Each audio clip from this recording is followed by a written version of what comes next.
Hi, Olkar here.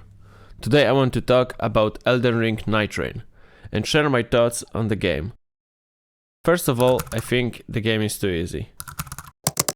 And before you start complaining that I should try to solo Libra with one hand, before saying such a thing, keep in mind that the game was clearly designed for 3 players co-op. That's obvious when you look at the Nightlords. I want to focus on this type of gameplay, and if you disagree, you can go play on bananas. The biggest problem here is the difficulty level, which affects everything else.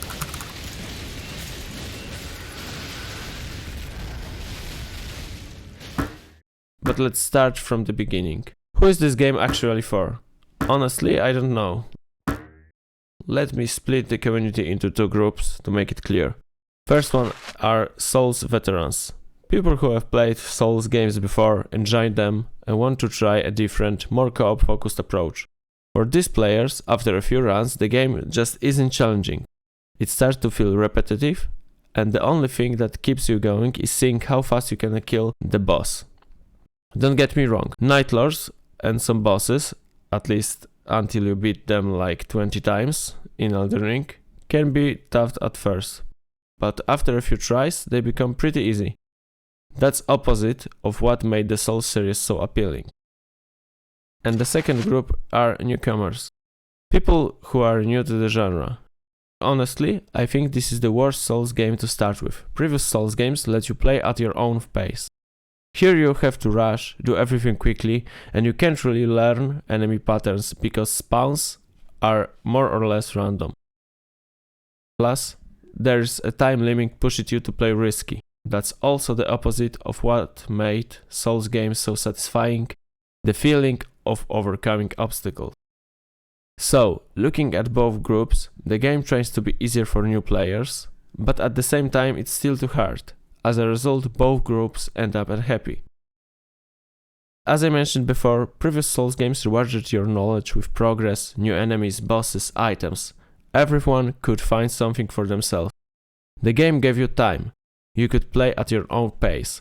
Elden Ring took that even further, giving you freedom to explore. Nightreign, on the other hand, take both of these aspects away in favor of roguelike experience. But what's actually new in Nightreign? I won't cover everything, but let's talk about the most important ones. Parkour is just what it is. It makes traversal easier, and I think it's done well. Now let's go to Nightfarers, and honestly, they're a great addition. I really like this hero-based gameplay. Each Nightfarer is unique and plays differently, with their own weapon specialization. Honestly, Nightfarers are the best part of the game. This makes me optimistic about their next title. Next new addition are Nightlords, and they're the only truly new enemies in this game. Not all of them are amazing, but most of them are. The fights are iconic and memorable, but again, this is supposed to be a roguelite. And 8 bosses isn't just enough for this type of game. The last boss even has fewer moves than Margit, the first key boss in the Elden Ring. There are also events. I'm not sure what to think about them. I feel like they should change up gameplay more.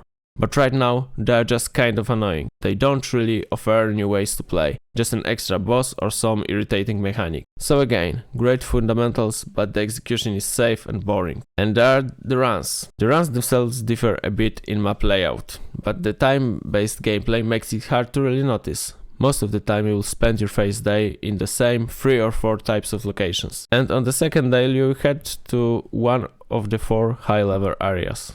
The map looks and feels great, especially earth-shifting locations, but you can't really admire them because you're always rushing due to the time limit. Each run, except the Nightlord fight, is basically the same. This feels like a step back compared to games like Enter the Gungeon or Hades. I get that it's open world and generating a playable open world can be hard, but I'm not sure it's necessary. This game is still about running from one place to another, and those places are always the same. Again, I think the difficulty of this dungeon is too low, and they always play the same. Go to the boss, kill him, repeat, and skip everything else. Now let's talk about progression, which I think is the most wasted opportunity, even though the fundamentals are good. Again, the difficulty level is the main problem here. It didn't let the system spread its wing. Progression in these games between runs take place through runes, and runes are acquired after each completed run and are equipable items for your Nightfarers between runs. They affect your stats and sometimes your abilities, but mostly they are just passive buffs that only change the numbers. It's a missed opportunity compared to other games of the genre, where buffs really change the gameplay and even the visuals of your run. The worst part is that runes are totally optional. The only real progression in this game isn't even mandatory. I unequipped all my runes to see the difference, but honestly, the game is totally playable without them, which is disappointing. So, if runes don't really affect gameplay, what does? There are three main ways to get stronger during a run. First of them are items, which can also have passive skills. Every weapon passive in your equipment is active, even if you're not using that weapon at the moment, so you can have up to 6 skills. And of course, there are weapon stats and scaling. The next one are passive skills that don't take up equipment slot and can be obtained as reward for killing bosses. And the last one is leveling up at Site of Grace with runes acquired from enemies. But again, most passives and gems are just boring stat boosts. And it's not like the devs couldn't do more, they just played it safe. Look at this gameplay footage where I picked up some cool looking weapon skills, see how much the gameplay can change. And now let's talk about co-op. All previous games were designed primarily a single-player experience. Most of the enemies from earlier games are here and they haven't changed at all.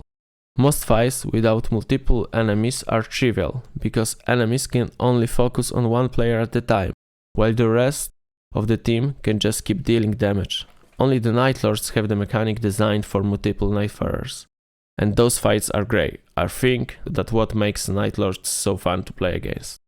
Don't get me wrong, I like the game and I see its potential to be something special. I'm curious to see what the future holds, but I still think its biggest flaw is the difficulty. After 50 hours, I feel like there's not much left for me to do. And that's sad, especially after spending 300 hours in Elden Ring, a single player game. Right now, people are already doing solo no-hit runs. The difficulty is also the reason why passives and gems can't be more than just stat boosts. That's a shame and a waste of opportunity. Let's see what the future brings for this game, but I think Nightreign was just a testing ground for the next Duskbloods game. And if that's the case, this game has reassured me that From Software knows what they're doing. Please leave a comment if you agree or share your own thoughts on this topic. See you in the comments. Bye.